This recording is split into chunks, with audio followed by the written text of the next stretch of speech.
সারা দিন ঘরকন্না, রান্নাবান্না, গেরস্তালির শেষে সন্ধ্যাবেলার মাকে দেখে মনে হয় নুইয়ে পড়া এক রাধাচূড়া গাছ।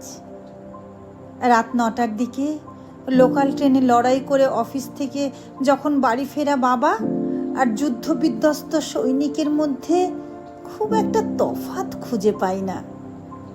কম্পিটিটিভ এক্সামের বইয়ে সর্বক্ষণ মুখ গুজে থাকা ছোটকার এখনো একটা চাকরি হলো না। ছোটকার বালিশে মিশে আছে দীর্ঘশ্বাস আর লড়াইয়ের ঘ্রাণ।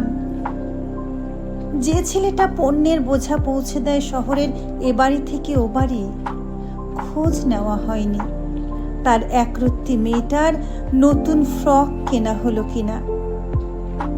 এত দুঃখ, এত লড়াই, এত হতাশা, এত নোনা ঘাম, সবাই অপেক্ষা করে আছে তার জন্য। সে আসলেই 4 দিন শিউলি গন্ধে ভরে যাবে চরাচর। সব কিছুর সমার্থক শব্দ হবে সুখ।